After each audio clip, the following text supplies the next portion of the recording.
오늘 신명기 30장 마음의 할례에 대해서 말씀을 같이 나누겠습니다. 유은혜 교육부 장관 후보 지명을 철회해달라, 청와대 청원 게시판에 글이 떴습니다.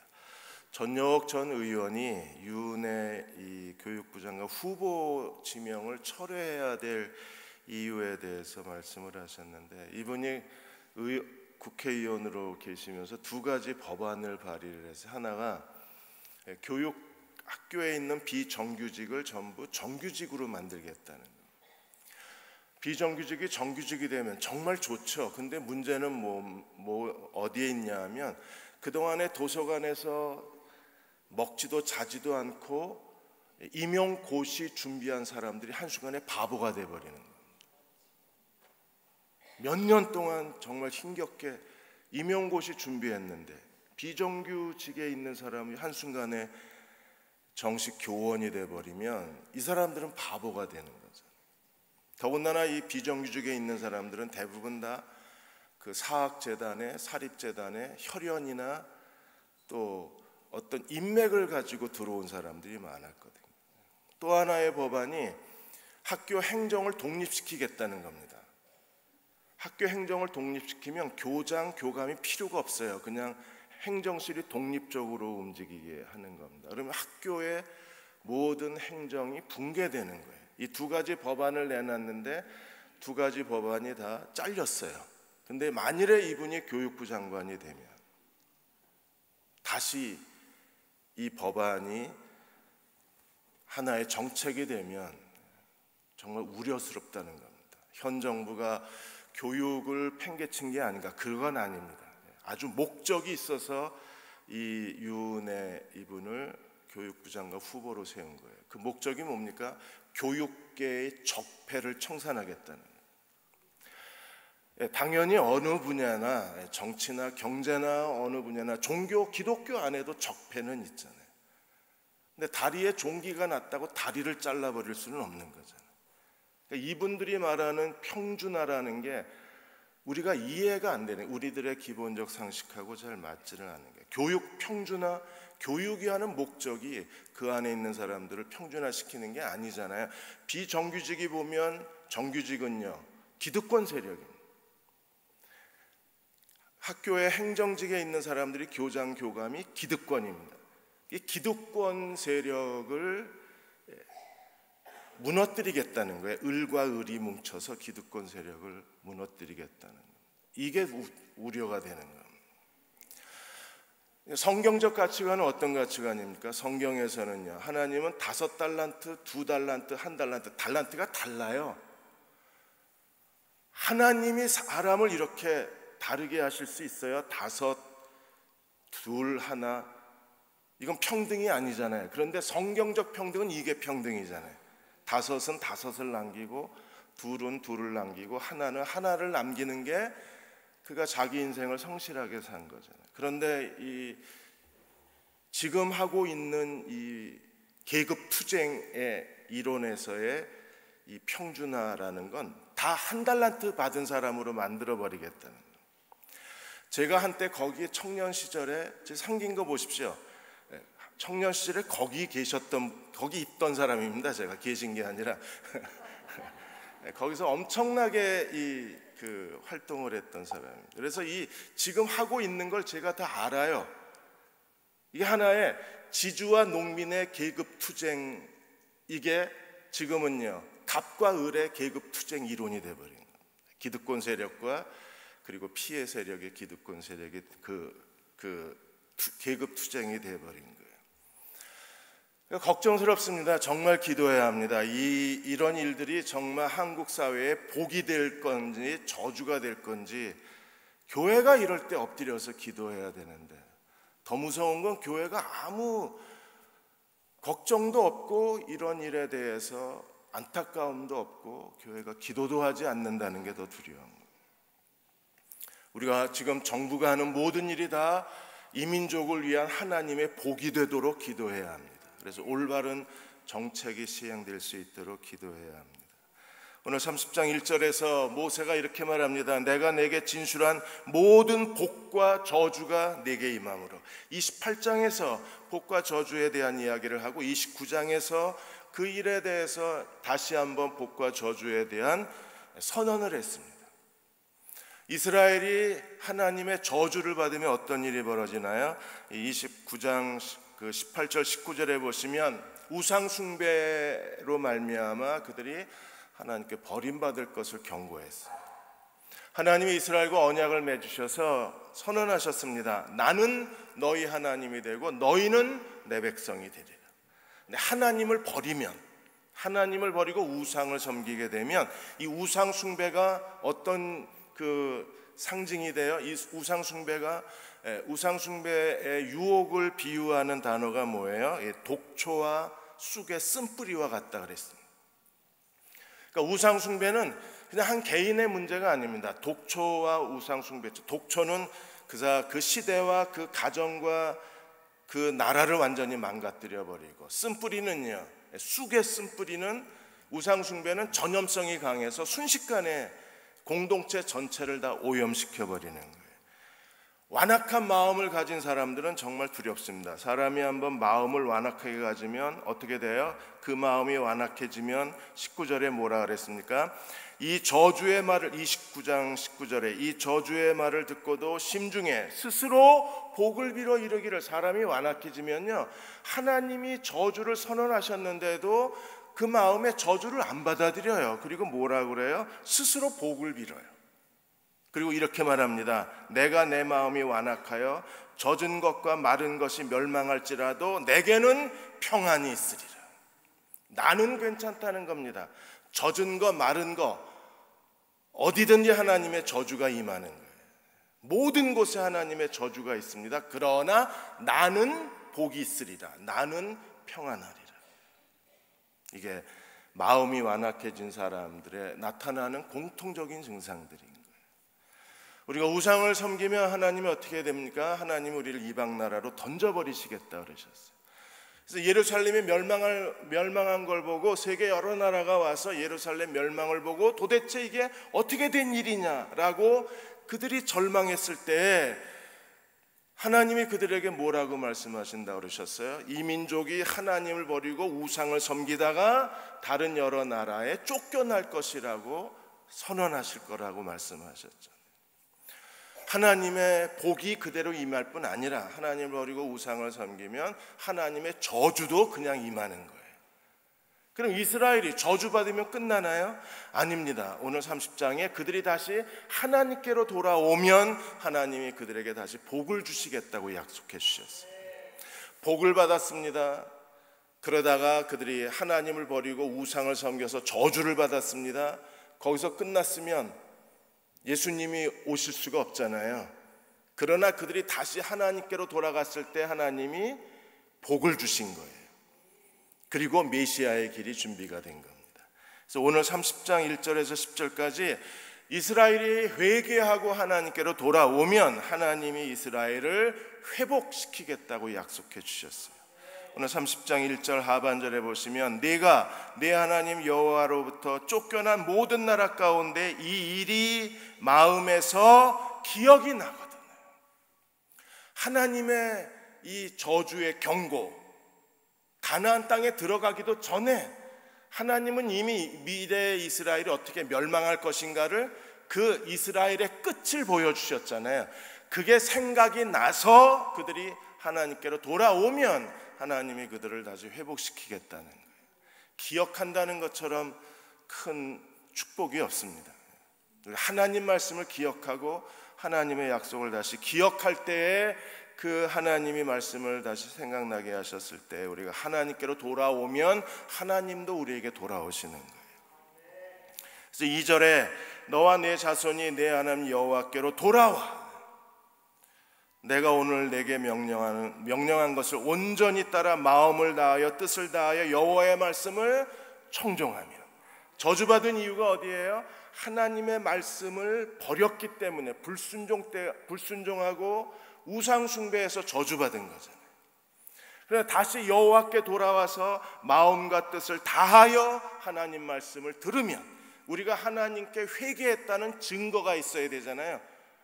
하나님께 회개했다는 증거가 무엇입니까? 하나님이 원하는 걸 해야 그가 회개한 사람입니다. 하나님이 원하시는 게 뭐예요? 마음과 뜻을 다해서 하나님 말씀에 순종하는 것. 회개에 합당한 열매를 맺어야 그게 진짜 회개가 되는 거예요. 침례 요한도 회개에 합당한 열매를 맺으라고 이스라엘 백성들을 책망했잖아요. 오늘 우리도 회개에 합당한 열매를 맺어야 합니다. 하나님께로 돌아왔다면 하나님이 원하시는 걸 해야 돼요. 하나님이 원하시는 게 무엇입니까? 마음과 뜻을 다해서 하나님 명령에 순종하는 거예요. 우리가 하나님께 돌아오면 3절에 하나님도 우리에게 돌아오세요. 그래서 내 하나님 여호와께서 마음을 돌이키시고 너를 긍휼히 여기사 포로에서 돌아오게 하시리라. 우리가 하나님께로 돌아오자 하나님이 우리에게 돌이키셔서 우리를 다시 약속의 땅으로 돌아오게 하시는 거예요. 우리가 돌아가자 하나님이 자기 백성에게 돌아오셨습니다. 그냥 내버려 두시나요? 아니요. 포로된 땅에서 다시 약속의 땅으로 돌아오게 하시는 하나님이십니다. 돌아오게 하시는데 어떻게 돌아오게 하시나요? 3절 하반절에 흩으신 모든 백성을 다 하나님이 다시 모으십니다. 4절에 쫓겨간 자들이 하늘에 있을지라도 하나님이 거기서 너를 모으실 것이요 너를 이끄실 것이라. 그래서 어디에 있든지 하나님이 그들이 흩어진 그곳에서 하나님이 자기 언약의 백성들을 다 모으셔서 5절에 어디로 데려와요? 약속의 땅으로. 여호와께서 너를 내 조상들이 차지한 땅으로 돌아오게 하사. 돌아오게만 하시나요? 아니요. 다시 예전처럼 그 땅을 차지하게 하실 것이라. 그 땅만 차지하게 하시나요? 다시 돌아온 백성들에게 하나님이 주시는 게 뭐예요? 여호와께서 선을 행하사 더 번성하게 하실 것이라. 아브라함의 언약이 다시 그대로 성취가 되는 거예요. 이스라엘이 하나님께로 돌아오면 하나님도 다시 자기 백성에게로 돌아갑니다. 그리고 흩어졌던, 저주받아서 아시리아하고 바벨론에 흩어졌던 자기 백성을 하나님이 다시 언약의 땅으로 돌아오게 하실 뿐 아니라 그 땅을 차지하게 하시고 선을 베푸셔서 그곳에서 백성이 번성하게 만드시는 것이 하나님의 회복의 역사예요. 단순히 땅만 회복하게 하시는 게 아니라 하나님은 6절에 아주 중요한 한 가지를 더 하시는데 마음의 할례를 행하시겠다고 약속하셨어요. 6절에 내 하나님 여호와께서 내 마음과 내 자손의 마음에 할례를 베푸사. 이제 더 이상 그들이 하나님을 버리고 우상을 섬기고 하나님 말씀에 불순종하다가 또다시 약속의 땅에서 쫓겨나서는 안 돼요. 그러려면 하나님 말씀을 지켜야 합니다. 순종하는 백성으로 만들기 위해서 하나님이 하신 일이 무엇입니까? 내 마음과 내 자손의 마음에 할례를 행하사. 마음의 할례를 받으면 어떻게 되나요? 너로 마음을 다하며 뜻을 다하여 내 하나님 여호와를 사랑하게 하사 너로 생명을 얻게 하실 것이라. 마음과 뜻과 힘을 다하여 내 하나님 여호와를 사랑하라. 신명기 6장 5절에 쉐마. 이스라엘이 가장 하나님 앞에 해야 될 가장 크고 첫 번째 되는 계명이 뭐였어요? 마음과 뜻과 힘을 다해서 내 하나님 여호와를 사랑하라.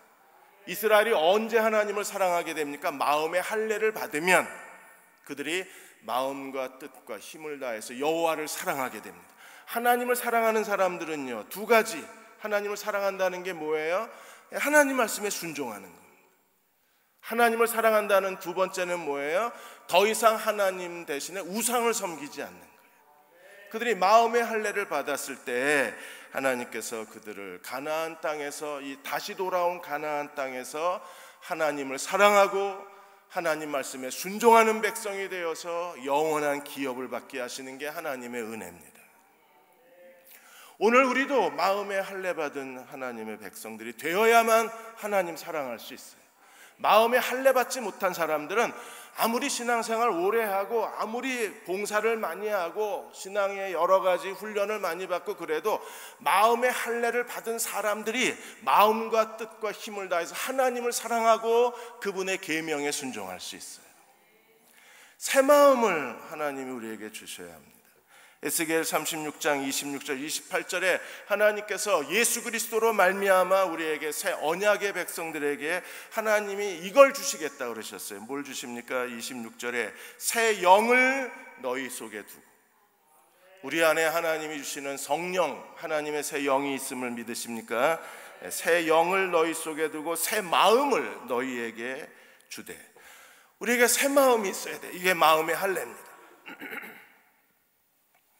너희 육신에서 굳은 마음을 제거하고 부드러운 마음을 줄 것이며. 마음의 할례 받은 사람들은요, 정말 마음이 부드럽습니다. 굳은 마음을 다 제거했습니다. 우상 숭배 유혹을 받은 사람들, 그 독초와 쑥의 쓴뿌리에 오염된 사람들은 어떤 상황이었어요? 마음이 굳어져 있었어요.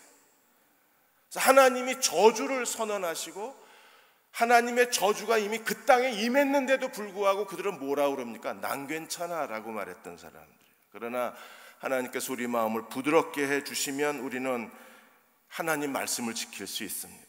그래서 27절에 또 내 영을 너희 속에 두어 너희로 내 율례를 행하게 하리니 너희가 내 규례를 지킬 것이라. 하나님이 주신 새 영, 성령이 거하시고 마음의 할례를 받아서 굳어진 마음이 부드럽게 된 사람들만이 하나님의 율법을 지킬 수 있어요. 그들이 28절에 내가 너희 조상들에게 준 땅에서 너희가 거주하면서 너희는 내 백성이 되고 나는 너희 하나님이 되리라. 다시 아브라함의 언약, 시내산 언약, 모압 평지의 언약이 그대로 성취가 되는 겁니다. 하나님 우리에게 우리 마음에 할례를 주시기를 주의 이름으로 기원합니다. 할례 받은 백성이 언약의 백성이잖아요. 할례는 언약의 표시입니다. 그래서 이스라엘 모든 남자는 태어난 지 8일 만에 육체의 할례를 받았습니다. 육체의 표시가 있었어요. 언약의 표시가. 그럼 오늘 새 언약의 사람들은요, 우리도 언약의 표시, 할례가 있어야 합니다. 그러나 이 언약의 표시, 새 언약의 표시는 몸에 하는 게 아니라 마음에 하는 겁니다. 마음에 할례 받은 사람들만이 하나님을 사랑하고 하나님 말씀에 순종할 수 있어요. 마음의 할례는 어떻게 받을 수 있나요? 하나님이 고난을 통해서 우리에게 마음의 할례를 베푸신 하나님이십니다. 베드로전서 4장 1절 2절에 고난을 통해서 어떻게 마음의 할례를 주시고 할례의 결과가 무엇인가에 대해서 이렇게 설명하셨습니다. 그리스도께서 이미 육체의 고난을 받으셨으니 너희도 같은 마음으로 갑옷을 삼으라. 이는 육체의 고난을 받은 자가 죄를 그쳤으니. 굳은 마음을 제하고 부드러운 마음을 주었을 때 우리가 하나님의 율례에 순종할 수 있어요. 고난을 통해서 자아가 십자가에 못 박힌 사람들만이 죄가 그칩니다. 그래서 2절에 그 후로는 다시 사람의 정욕을 따르지 않고 하나님의 뜻을 따라 육체의 남은 때를 살게 하려 함이라. 하나님이 우리에게 고난을 주시는 목적은 이제 죄가 그치고 하나님 대신에 우상을 사랑하고 하나님 앞에 불순종하고 완악한 마음으로 하나님을 거역하는 이 과거에 하나님을 반역한 모든 우리의 어두운 삶에서 떠나서 이제는 마음의 할례를 받고 육체의 남은 때에 마음과 뜻과 힘을 다해서 하나님을 사랑할 줄 알고 하나님이 주신 계명대로 순종할 줄 아는 백성들, 그들이 하나님의 뜻대로 사는 사람들입니다. 그래서 하나님이 우리에게 고난을 주시는 거예요. 이번에 젠 해리슨 그 사모님이 나에게 폭풍이 왔다라는 책을 하나 쓰셨습니다.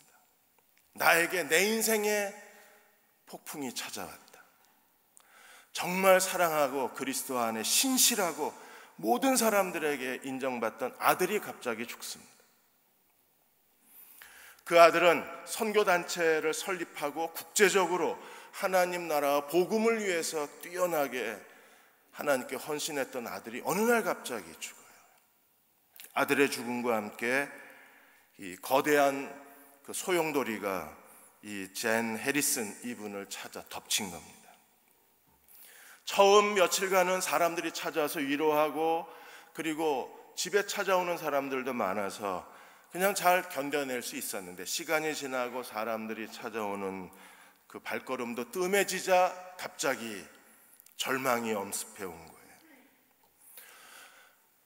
어느 날 그 온몸을 짓누르는 고통 속에서 이 젠 해리슨 이분이 그대로 거실바닥에 엎드립니다. 그리고 하나님 앞에 통곡하고 울부짖으며 기도합니다. 심장이 멎는 것 같은 고통이 왔어요. 그래서 하나님 앞에 소리 지르고 기도합니다. 하나님, 도저히 이 아픔을, 이 슬픔을 나는 견딜 수가 없습니다. 하나님, 그래도 내가 견뎌야 된다면 내게 말씀해 주십시오. 그리고 기어서 성경책을 들고 성경책을 폈는데 여호수아 말씀이 펴진 거예요. 여호수아 1장 9절에 강하고 담대하라, 두려워하지 말고 놀라지 말라. 네가 어디로 가든지 내 하나님 여호와가 너와 함께 하느니라. 그 말씀을 읽고 그 말씀을 붙들고 젠 해리슨 이분은 하나님 앞에 기도했습니다. 하나님께서 이 일을 통해서 무엇을 하실 것인가에 대해서 기도했어요. 그리고 그 여호수아 1장 9절 옆에다 이렇게 썼습니다. 2010년 10월 슬픔의 여정이 시작이 되었다. 아들을 잃어버리고 너무나 헌신되고 신실했던 주님의 제자였던 아들을 잃어버리고 난 이후에 그분은 이제 아들을 대신해서 성경의 사람으로 살아가기로 결단을 내립니다. 그리고 마침내 찾아요. 그 시커멓고 어두운 폭풍 뒤에 하나님이 준비해 놓으신 하나님의 뜻을 찾습니다. 하나님이 놀라운 걸 준비해 놓으셨어요. 그 아들이 설립했던 그 국제 사역 단체였던 위드 오픈 아이즈라는 단체의 아들을 대신해서 리더로 활동했을 뿐 아니라 빌리 그레함 목사님 따님이셨던 그 앤 그람 노츠 여사하고 같이 연결이 되어서 전 세계 12개 나라 30개 도시에 다니면서 리더십에 대한 훈련을 하고 리더들을 세우고 있습니다. 이게 폭풍 뒤에 하나님이 이분에게 주신 하나님의 사명이었어요. 고난이 없으면 우리 마음에 할례가 이루어지지 않습니다. 고난은 고통스럽고 두려운 일이지만 그러나 마음의 할례가 끝나면 우리는 어떤 일이 벌어지나요? 그 고난 뒤에 하나님이 준비해 놓으신 것들이 우리 인생에 열매를 맺기 시작하는 거예요. 6절에 이스라엘이 마음의 할례를 받았습니다. 그 뒤에 어떤 일이 벌어졌나요? 7절에 보시면 먼저 하나님이 이스라엘을 괴롭혔던 바빌로니아 그리고 아시리아를 하나님 완전히 다 멸망시켜 버리십니다. 하나님의 백성을 괴롭혔던 두 강대국이 그대로 역사에서 사라져버려요. 그리고 이스라엘 백성들에게 하나님 무엇을 주십니까? 8절에 너는 돌아와 다시 여호와의 말씀에 청종하고 오늘 내게 명령한 모든 명령을 뭐 할 것이라? 행할 것이라. 이제는 하나님께 순종하는 백성이 태어나는 겁니다. 우리가 하나님 명령을 행하며 하나님이 우리에게 어떻게 하시나요? 9절과 10절에 다시 하나님의 축복을 이렇게 요약을 했어요. 9절에 여호와의 말씀에 청종하고 율법책에 기록된 명령과 규례를 지키고 제일 중요한 거 하나님 말씀에 순종하는 겁니다. 그 다음에 내 마음을 다하여 뜻을 다하여 여호와 하나님께 돌아오면 하나님께 돌아왔다는 증거가 뭐예요? 하나님 계명대로 순종하는 겁니다. 하나님의 계명대로 순종하지 않으면 여호와께 온전히 돌아온 게 아니에요. 우리도 마음을 다해 하나님께로 돌아가는 주의 백성 되시기를 주의 이름으로 축원합니다. 그 증거가 뭐예요? 하나님의 말씀대로 순종하는. 그러면 하나님이 어떻게 하시나요? 하나님께 돌아와서 하나님 명령에 순종하면 다시 축복이, 저주는 어디로 갔어요? 이미 이스라엘을 괴롭혔던 아시리아, 바벨로니아로 다 넘어가고, 저주받아서 바빌로니아, 아시리아로 하나님이 자기 백성을 흩어버리셨는데 자기 백성은 빼내시고 저주는 어디로 보내세요? 글로 다 보내셨어요. 재밌지 않으세요? 하나님 하시는 일이.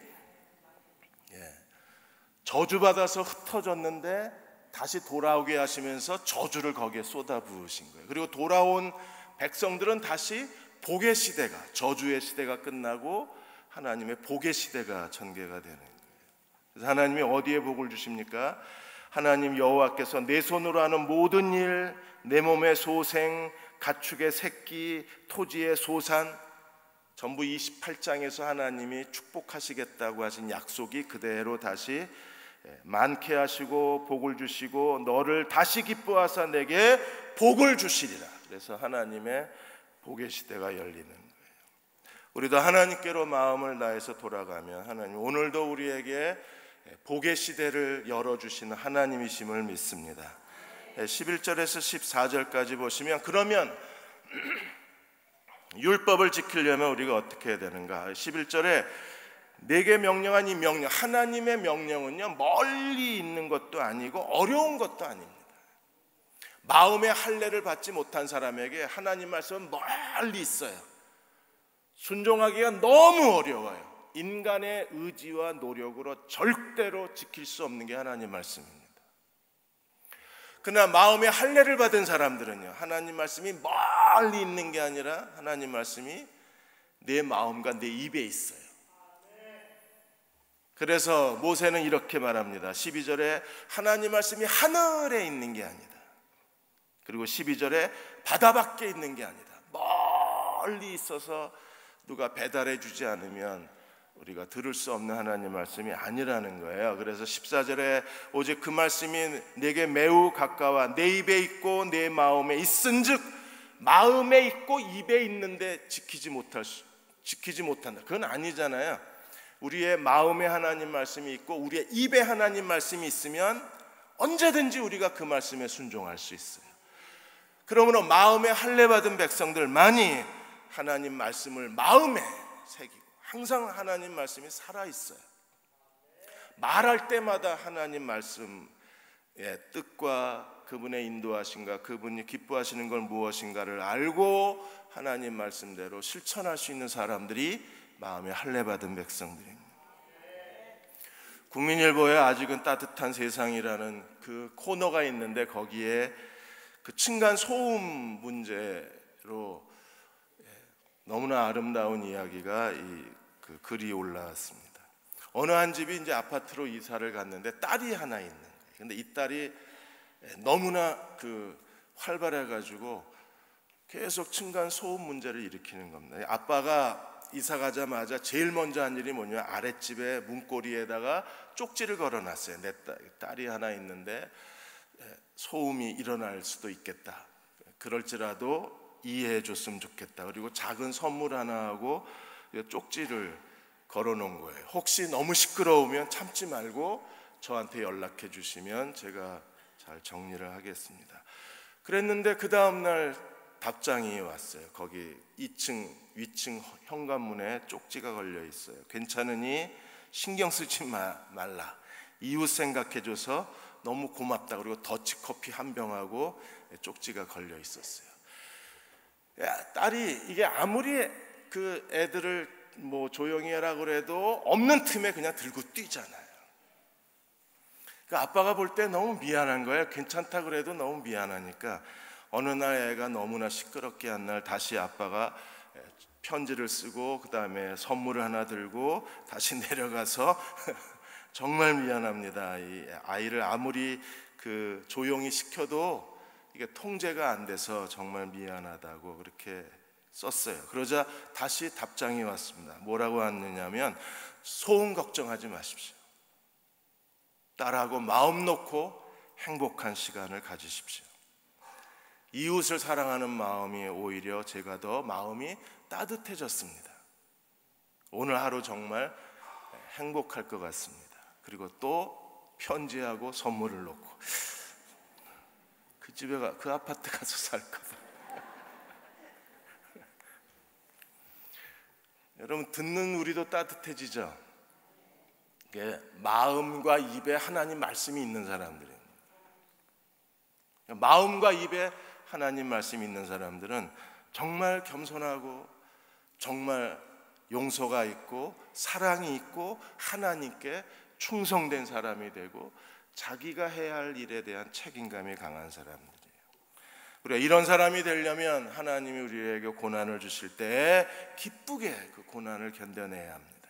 고린도후서 4장 16절 17절에 바울이 이렇게 말했습니다. 그러므로 우리가 낙심하지 않습니다. 여러분 낙심하지 마십시오. 낙심하지 않습니다. 우리의 겉사람은 낡아지지만 우리의 속사람은 날로 새로워집니다. 마음에 할례 받은 사람들은요, 겉사람은 점점점 낡아지지만 속사람은 날로 새로워지는 사람들입니다.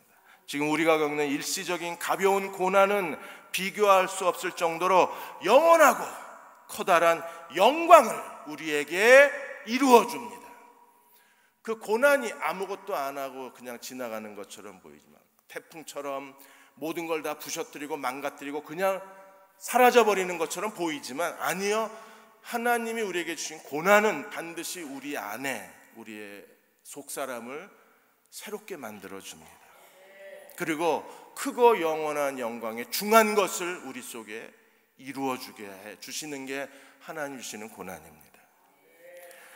세상을 바꾸는 작은 관심이라는 책이 있습니다. 이 책에 아주 사람의 마음을 행복하게 하는 여러 글들이 있는데, 결혼 50주년을 맞은 어느 부부가 가족들과 함께 다 모여서 축하 모임을 갖고, 그리고 이제 오후에 집에 돌아갔어요. 이제 저녁이 됐습니다.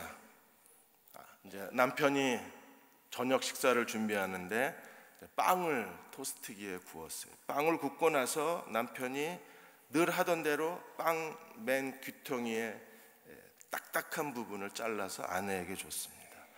그러자 이제 아내가 화가 났어요. 지난 50년 동안 그 맛없는 딱딱한 빵 껍질을, 가장자리 찌꺼기를 왜 나한테 주냐? 오늘은 결혼 50주년 기념일인데 오늘까지도 그걸 줘야 되겠냐? 내가 그지냐? 그 찌꺼기 먹게. 평생 이 빵 찌꺼기만 먹고 산 나는 정말 불행한 여자다, 지질이 복도 없는 여자다, 이러고 자기 방으로 쾅 들어가 버렸습니다. 남편이 놀랐어요. 왜냐하면 남편은 자라날 때 빵고 딱딱한 껍데기 부분을 정말 좋아했습니다. 그 부분이 제일 맛있었어요. 그래서 엄마가 빵을 새로 만들어서 구울 때마다 아주 거의 까만 정도로 잘 익은 그 딱딱한 부분은 항상 엄마가 자기를 사랑해서 아무도 안 주고 남편도 안 주고 아들인 자기에게 준 거예요. 그 엄마의 사랑이라고 생각. 그런데 이 남편이 이제 결혼하고 나서 아내를 정말 사랑해서 정말 그게 먹고 싶은데 사랑하는 아내를 위해서 희생을 한 거예요. 자기가 아주 아까운데 지난 50년 동안 빵을 구울 때마다 아내를 위해서 준 건데 아내는 찌꺼기라고 소리를 버럭 지르고 들어갔어요. 남편은요, 제일 아까운 건데 제일 소중한 걸 줬는데 아내가 볼 때는 찌꺼기라 그랬어요. 여러분, 하나님 왜 이렇게 힘들게 하시? 하나님 이제 제발 좀 그만하세요. 숨 막혀요. 답답해요. 지루해요. 빵찌꺼기처럼 보이십니까? 제일 좋은 거 주고 계신 거예요. 내가 볼 때 그거 찌꺼기라고 생각을 하시죠? 이제 하나님 그만하셔도 되잖아요. 그런데 자고 나면 또 일이 생겨. 하나님 좀 사람답게 좀 삽시다. 하나님 왜 맨날 이렇게 괴롭고 힘들고 짜증나는 일만 생겨야 되나요? 그 이유가 어디 있어요? 그래야 속사람이 새로워져요. 그래야 하나님이 우리를 다시 가나안 땅으로 데려가실 때 이제는 더 이상 그 땅에서 쫓겨나지 않아요. 왜요? 마음의 할례를 받았기 때문에, 하나님을 사랑하기 때문에, 하나님 말씀에 순종하기 때문에 절대 그 가나안 땅에서 이제 추방은 없어요. 15절에서 20절까지 이제 생명의 길과 죽음의 길이 우리 앞에 있습니다. 이제 모세는 우리에게 이렇게 말합니다. 15절에 보라, 오늘 생명과 복과 사망과 화를 내 앞에 두었나니 이제 너는 선택하라는 거예요. 우리도 선택합시다. 사망과 저주, 생명과 복, 어디를 선택하시겠어요? 당연히 생명과 복을 선택하세요. 혹시나 호기심 때문에 이쪽을 기웃거리시는 분 안 계시죠? 사망과 저주, 거기는 절대 호기심 가지지 마십시오. 거긴 절대 들어가서는 안 돼요. 이미 성경에 있잖아요. 거기 들어갔던 이스라엘이 어떤 꼴을 당했는지 여기 생생한 증거가 있잖아요. 그걸 보고도 그래도 내가 체험해 봐야지 이러고 기웃거리시면 절대 안 됩니다. 우리는 어디를 선택해야 돼요? 생명과 복을 선택해야 합니다. 그래서 16절에 우리가 생명과 복을 선택하면 어떻게 됩니까? 내가 오늘 내게 명령하여 내 하나님 여호와를 사랑하고 모든 길로 행하고 법도를 지키라. 이 세 가지, 마음에 할례 받은 사람들은요 이 세 가지가 빛나는 사람입니다. 여호와를 사랑하고, 그 다음에 모든 길로 하나님의 뜻대로 살고, 명령과 규례와 법도에 순종하고. 우리도 이 세 가지, 이 하나님의 거룩한 빛이 우리 가운데 비치는 하나님 종들이 되시기를 축원합니다. 사랑하고 하나님의 길로 행하고 하나님 말씀에 순종하고, 이게 거룩이에요. 이 시대의 하나님의 언약의 백성들은 이렇게 사는 사람들입니다. 하나님을 사랑하고 모든 길로, 하나님의 모든 길로 행하고 하나님의 명령과 규례대로 지키는 사람들입니다. 그럼 결과가 뭐예요? 내게 복을 주실 것이라. 그러나 사망과 저주를 선택한 사람들은 17절 18절에 17절 내가 만일 마음을 돌이켜 듣지 아니하고 유혹을 받아 다른 신에게 절하고 섬기면 끝난 인생입니다. 구약의 이스라엘이 받았던 저주가 그대로 그의 인생에 쏟아지는 거예요. 그래서 18절에 하나님 모세가 이렇게 말합니다. 내가 오늘 너희에게 선언하노니 너는 반드시 망할 것이다. 하나님이 주신 약속의 땅에서 복을 누리고 삽시다. 그것 때문에 하나님이 자꾸 시련을 주시는 거예요. 이제 하나님 끝내게 해주십시오. 끝나는 날이 언젠가 있을 거예요. 우리 마음이 완전히 새로워지면. 그러니까 아직도 하나님 보실 때 뭔가 이게 하나님 제거할 게 남아 있어서 그러실 거예요. 우리는 모르지만. 그래서 하나님이 조금 힘들게 하고 조금 답답하게 하고 조금 지치게 하는 이유는 조금만 참어. 애들 넘어져가지고 무릎 닦아져서 피 철철 흘리고 오면 아빠는 애 다리 붙들고 엄마는 거기다가 그냥 빨간 약 바르고 알코올 쏟아붓고 애가 자지러지면 엄마가 뭐라 그래요? 참아! 하나님도 그러실지 몰라요. 빨리 약을 발라야 낫잖아요. 그러니까 하나님이 우리 다리 꽉 붙잡고 조금만 참으면, 마음의 할례를 받으면 우리는 이제 순종하는 주의 백성이 될 수 있어요. 저주는 우리에게 사라져가는 거예요. 그래서 17절에 그러나 내가 만일은 없어져야 돼요. 그러나 내가 이 만일이 없어지시기를 주의 이름으로 축원합니다. 그러면 우리는 이제 하나님의 땅에 사는 거예요. 그래서 다시 19절 결론을 내리기를 내가 생명과 사망과 복과 저주를 내 앞에 두었노니, 결국에 하나님의 복을 받느냐 저주를 받느냐는 누구 책임이에요? 내 책임이에요. 내가 선택하는 거예요. 우리가 하나님 앞에 거룩한 선택이 우리 안에 있어야 돼요. 생명과 복의 길로 가시겠습니까? 아니면 사망과 저주의 길로 가시겠습니까? 내가 선택하는 거예요. 그래서 20절에 우리가 하나님을 사랑하고 그 모든 말씀에 청종하고 그를 의지하면, 이게 거룩한 사람의 삶의 모습입니다. 거룩한 사람의 신앙의 모습입니다. 하나님을 사랑하고 말씀을 청종하고 하나님을 의지하라. 아까는요 16절에 뭐라 그랬어요? 여호와를 사랑하고 하나님의 모든 길로 행하고 하나님 말씀에 순종해라. 오늘 20절에는 여호와를 사랑하고 하나님 말씀을 청종하고 하나님을 의지해라. 이게 순종의 사람들입니다. 마음에 할례 받은 사람들입니다. 이 사람들이 적과 꿀이 흐르는 땅에서 복을 받는 백성들입니다. 그렇게 하나님을 의지하면 하나님은 어떤 분이 되십니까? 그는 내 생명이시요 내 장수이시니. 하나님을 사랑하고 하나님 의지하시는 게 영양제 배갈 먹는 것보다 오히려 하나님 의지하시는 게 더 오래 살아요. 왜? 하나님이 우리의 장수가 되시기 때문입니다. 그리고 우리의 생명이시요 장수이신 하나님이 여호와께서 내 조상 아브라함과 이삭과 야곱에게 주리라 맹세하신 땅에서 내가 거주하리라. 그 땅은 어떤 땅이에요? 하나님이 복 주신 땅입니다. 저주받으면 그 땅에서 못 살아요. 그래서 다 이방 나라로 다 하나님이 보내버리신 거예요. 근데 그 땅에 돌아오면 다시 복을 받는 거예요. 하나님이 축복하시는, 여호와께 복을 받는 마음의 할례자들이 되시기를 주의 이름으로 축원합니다. 526장 목마른 자들아, 우리 찬양하고 기도하고 우리 목사님 축복 기도 받겠습니다.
마르지 아니하고 다시 마르지 아니하고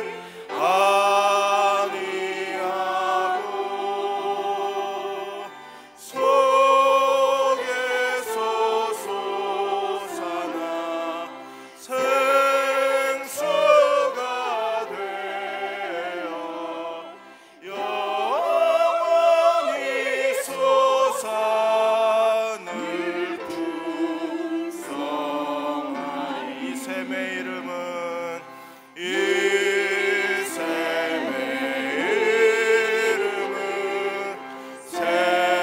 생명의 샘물 저수정빛같이 늘 맑도다. 어린 양 보좌가 근원이 되어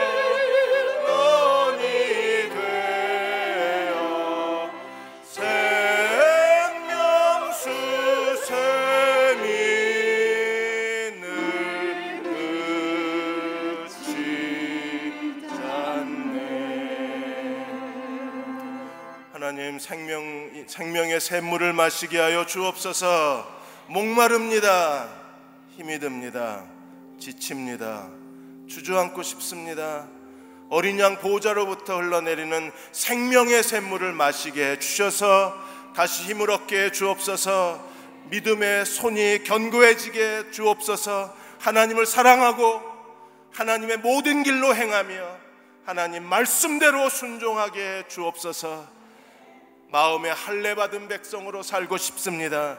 하나님, 아직까지도 내 마음에 할례가 이루어지지 않았다면 자, 내 마음 드립니다. 할례를 행하여 주옵소서. 굳은 마음 제거하여 주시고 부드러운 마음을 주셔서 하나님 말씀에 순종하게 하여 주옵소서. 우리 함께 소리내어 통성으로 기도하겠습니다. 아버지 하나님, 우리에게 할례를 행하여 주옵소서. 굳은 마음을 제거하여 주옵소서. 부드러운 마음을 주시기 원합니다. 율례와 규례와 법도대로 순종하게 해 주옵소서.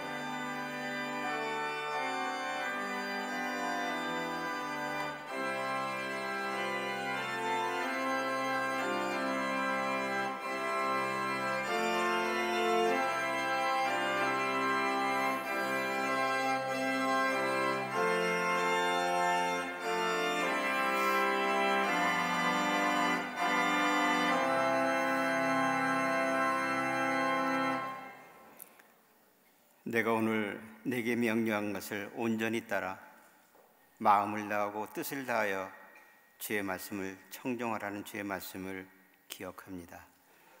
이제는 우리 주 예수 그리스도의 은혜와 아버지 하나님의 크신 사랑하심과 온전하심이 주의 말씀을 기억하고 말씀대로 순종하기 원하는 귀한 지체들 위해 이제부터 영원토록 함께 하시옵기를 간절히 축원하옵나이다. 아멘.